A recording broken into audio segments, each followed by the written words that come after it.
चलो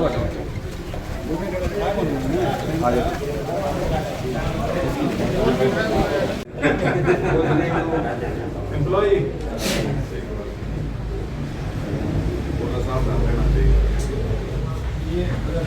शर्मा जी बता अच्छा बहुत प्रेम है आपका हमारा मेरा क्यों। अच्छा, मेरी शुभकामनाएं हैं। पंडित जी को मेरे पिताजी के सहपाठी रहे हैं, कहने को मित्र भी हैं, लेकिन राजनीतिक बात जब आती है तो हमेशा विरोध में ही होते हैं। 200% सीट कहाँ से आएंगी वो उन्हीं को पता होगा, क्योंकि जिस प्रकार से वो, यदि अपना खुद का ही उदाहरण ले लें, बीजेपी जिसने 10 साल राज कर लिया उसको कैंडिडेट नहीं मिल रहे, और एक ऐसे पार्टी के कैंडिडेट उनको लेने पड़ रहे हैं जिस पार्टी का वजूद खत्म हो गया, तो ये अपने आप में दर्शाता है कि बीजेपी की असली स्थिति है क्या। वो सब लोग जो ज्वाइन किए हैं परसों, जितने भी एमएलए ज्वाइन किए, वो सारे के सारे जजपा के हैं, और जजपा का खुद का वजूद मिट चुका।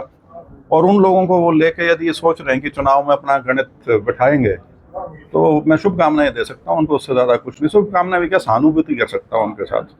देखिए, वैसे तो अब उनकी पार्टी के अंदर क्या लड़ाई झगड़ा हो रहा है, विवाद हो रहा है, उससे मेरा कोई वास्ता नहीं है। हर पार्टी की अपनी प्रक्रिया होती है टिकटें बांटने की।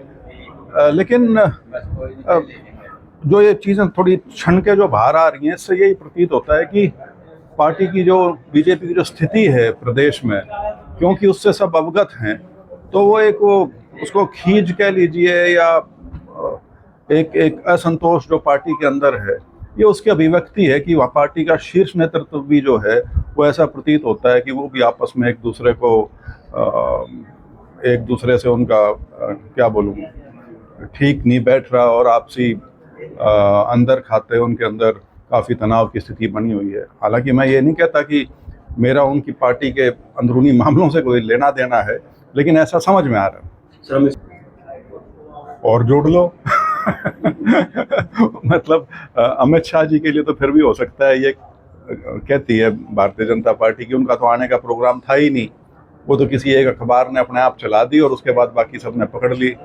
लेकिन मनोहर लाल जी तो हरियाणा के भारतीय जनता पार्टी के सबसे शीर्ष के नेता हैं, केंद्र में इतने बड़े मंत्री हैं, और प्रदेश स्तर की यदि रैली जींद में करी जा रही है तो उसमें स्वाभाविक तौर पे वैसे तो सबको होना चाहिए था, लेकिन नहीं है तो कोई कारण रहे होंगे।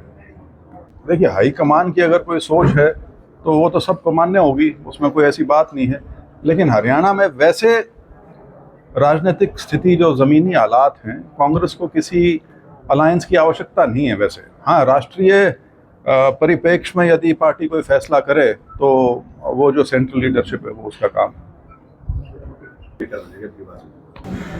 शायद यही कारण है कि वो बाहर वालों को लेने लग रहे हैं, क्योंकि उनको ये अंदर खाते शायद इस चीज़ का आभास है कि उनके पास खुद के नेता नहीं है, और जो हैं वो इलेक्शन से कन्नी काटने लग रहे हैं।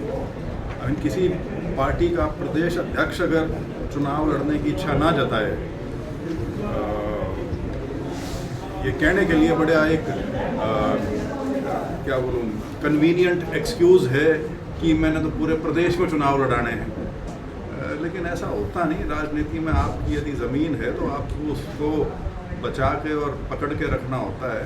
तो यदि आप उस स्थिति से भाग रहे हैं, तो जब उनका शीर्ष का नेतृत्व इस स्थिति में है, तो बाकियों की तो फिर बिसात क्या उसके बाद।